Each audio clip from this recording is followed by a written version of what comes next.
There was a weird and wonderful time in mobile gaming, just before smartphones, and just after brick phones like the Nokia 3310.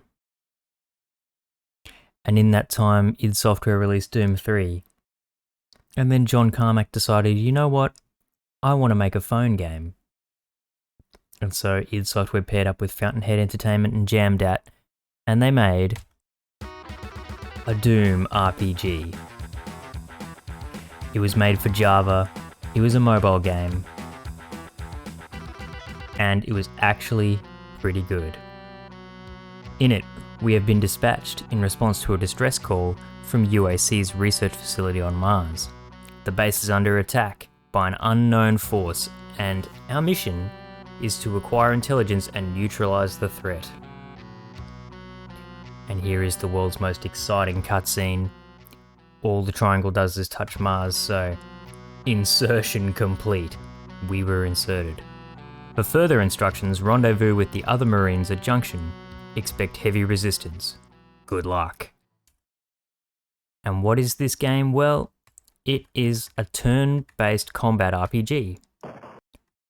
It has like a tile-based system that allows us to walk around first-person style, and you can interact with pretty much everything. So the same button to shoot monsters when they're in the line of sight is the same button to talk to people, interact with computers, etc. I'm glad you're here, Marine. A horde of monsters have been let loose by an evil presence. Be careful. So as you can see, you can walk around and talk to people. Hello, Marine. Welcome to Mars. Walk over an item to pick it up. Access the inventory menu to switch weapons or use items. So what he means is if I press the 0 key on the numpad here in this PC emulator of a Java phone game, I get a menu and I can save the game or look at my inventory. There's nothing really to look at here yet. And off we go. So, yep, interact with the door. And so what I'm doing is pressing the 5 key on the numpad, which is corresponding to what would have been like the use key on the phone, like the major sort of like, action key. If you see at the bottom of the screen here, I've put not only a webcam of myself actually pressing the numpad keys, but like a no keyboard thing so you can see which button I'm pressing. And the numpad on the keyboard does correspond quite nicely to one of those old school phone keypads. And this is how the game would have been controlled. It was designed to be controlled. So I'm moving around with, on the numpad is 8, 4, 6, and 2. And all the other buttons are doing the things that the, phone pad would have allowed. And now I've got a med kit, and that's an inventory.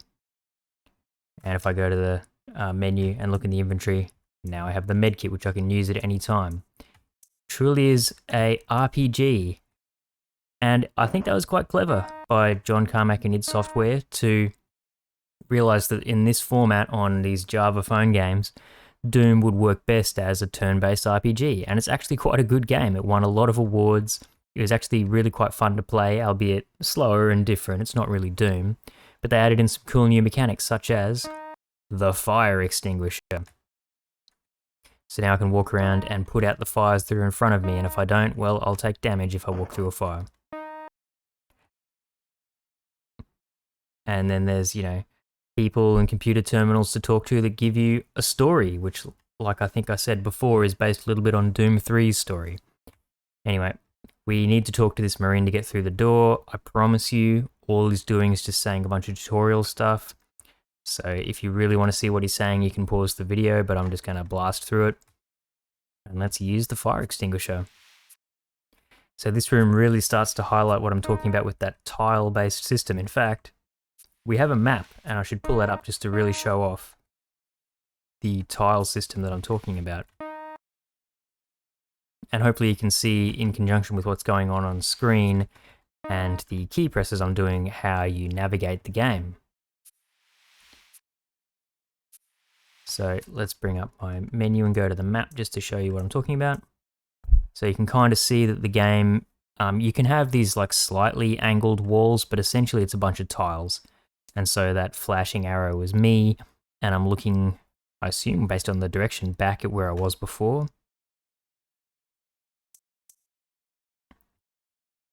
And this is where we actually want to go. And now we get one of the other new mechanics, an axe, to chop down broken doors like that one. But also in this game is secret walls, and you can see this one's inset just a little bit. Ta-da! And there are indeed the old Doom enemies. They used the same old sprites, which is pretty cool, but it's not quite the right color, is it? Anyway, the axe is really powerful, so let's get rid of him. And now I have a shotgun, but actually I want to use the axe. And look, a green imp. So what's going on is that to, you know, add a bit of variety to the game and to make it, I don't know, a bit more complex, they recolored a lot of the sprites, or they made the sprites able to be recolored, and a lot of the enemies have classes. So look, you can see at the top of the screen, Impling. So this is an Impling. And man, I'm getting some really bad RNG here in terms of being able to attack it. 3 damage, it's attacking me. There we go, and now I've killed it. So all the enemies have classes, so later on when we, level up a bit and the, maps get a bit harder, we'll see actual imps because they're a stronger version. And look, they included the dogs from Wolfenstein as one of the enemies. The sprites from Doom, I think this was originally drawn in like 240 by 320, so the Doom sprites probably didn't need to be scaled much, but the Wolfenstein sprites didn't need to be scaled much either. And so there was like a happy medium where they were able to use both, and they look relatively decent next to each other. And so they did. And oh, there's another guy here. Let's actually shoot this guy with the shotgun. Now get used to these sound effects because they are the same old sound effects over and over again. It took me ages to find a version of this game where the sounds actually would play consistently. And okay, legal advice pending, well, like not legal advice pending is what I should say. I am not a lawyer. This is not legal advice. But my understanding is these games now exist in a fairly sort of grey area legally. The platform they were always played on in the past, these like Java phone platforms, is super dead. And so no one really cares anymore, even though they're technically in license and they're still in copyright. No one's going to make any money out of them, and so no one cares. And they're basically abandonware.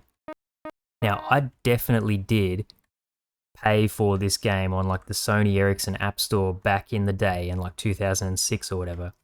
So I have no qualms about downloading a copy from just a Google search and emulating it. But I can't guarantee that that's entirely legal. My understanding is though that it may as well be because no one cares, or else it is legal because the licenses have indeed fallen out. Okay, and anyway, look, we level up. I gain extra health and armor and stats. I have statistics to be able to help me in my turn-based combat. And every time you level up, your health is completely restored. And yeah, John Carmack was the lead programmer, I'm pretty sure, so a lot of the like design choices for how to run the game are actually very solid.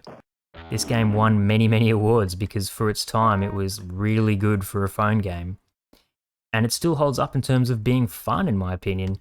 A bit slow, a bit deliberate. It's the kind of game that normally I'd probably just play on the dunny rather than, make a big deal to play it on computer. But I thought I would play it on computer here to show it off, given that, I have a YouTube channel and I can make sure that the game retains some sort of knowledge and popularity within the consciousness, albeit only a small one.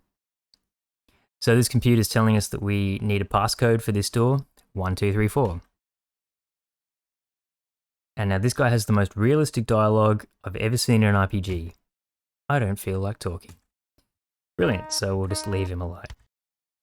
So these guys are just, impressed that I have the passcode. Now something funny about these emulators, so I'm using a old Java phone emulator called Chemulator to be playing this. And they all pretty much work this way. They make you use the numpad because it's the closest thing that a computer, like a PC keyboard, has to an old phone keypad. But on a phone keypad, as opposed to a numpad, so if you see at the bottom of the screen on the webcam, in case you hadn't been looking, on a numpad it goes 789 456 123. But on phone pads it was 123 456 789. So when the passcode here is 1234, I have to go 7894. Because what we're actually doing is emulating a phone keypad. You'd be surprised how quick you get used to it though, or certainly I've got used to it pretty quickly. because I did used to use these sort of phones in the not so distant past.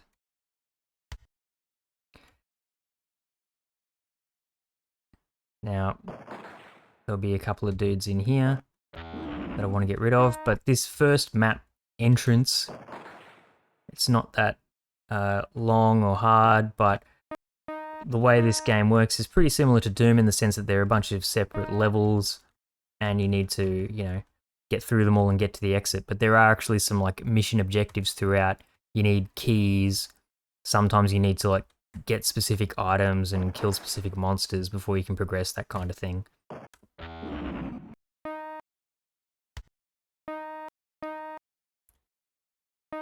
So I think what I'm trying to do here is get the yellow key to be able to progress. Now remember this guy says, hey man, there's a vicious monster east of here. I suggest you go south. And the only way you would know which way is which is to check your map. And I'm pretty sure I'm looking east where he's saying not to go, and he's saying to go south, yeah. But I know what's to the east in this door. It's not that bad. It's a Malrath. That's what the top of the screen's telling me, so let's start shooting the Malrath. 10 damage. Yeah, I like it coming closer because that'll increase my accuracy. Yeah, ouch, not too bad. And boom, yeah, not that bad, was it? Go south, trust me, dude, I just beat it. I literally just beat it right in front of you, friend. I don't know what he's so concerned about now. I've just proven how much of a badass I am. And yeah, look, you get money. Because later in the game, you get terminals where you can like buy stuff, and that's how you can increase your ammo and your stats, that kind of thing. It's not the only way you can increase those things, but that's an easy way to do it. Now he understands, because I walked in there, I guess, is the trigger for him to say different things. Oh yeah, and some computers you can go to and they give you all the map data. It's like a computer area map. Alright, and here's like the lower tier version of the Pinky and the Lost Soul. Now if I press, well, on the numpad here it's the 3 key, I guess on a phone it would have been the 9 key. You can deliberately skip a turn to allow monsters to sort of come to you, because the whole thing is turn-based, which is really interesting and cool. No, not here. No, not here. I could have swore this room had secrets in it. Oh yes, and barrels work relatively similar to always. This guy survived somehow, and it's this room that has the secret walls. So yeah, I thought I'd just like quickly showcase a, look at this, email to BJ Blazkowicz. References, anyone? References. There's a shotgun behind the axe. Well, I'm holding it, so I knew. But yeah, I thought I would just show this game off, because I think it's not quite as well known anymore these days as it kind of could be. And I mean, Doom as a franchise is still super popular. People care about it a lot, quite obviously. When a little channel like mine can actually get over 1,000 subs, people obviously love the game still. And there's this entire RPG of it made by id Software and John Carmack that is in danger of being lost to time because the platform it's on is so dead. So I thought, let's just make a quick video, want to remind people it's here, show it off. And depending on how this does and whether people are interested or not, maybe I'll play through the entire thing. But for now, I just plan to play through this first map and just sort of show off the game.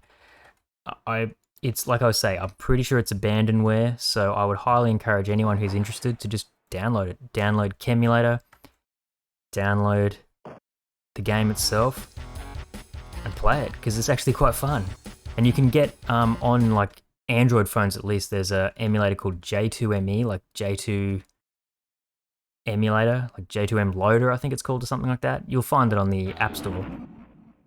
And you can download this game for free, like I say. It's abandonware, pretty much. And play it on your phone. Anytime you're sitting on the dunny, have a play. It's fun. It's a good game. Alright, I have the yellow key now, so I can go to Junction, which is like where the game really starts, and that's where it like branches off to a bunch of different sectors. And I think there's going to be, yep, there's a dog here.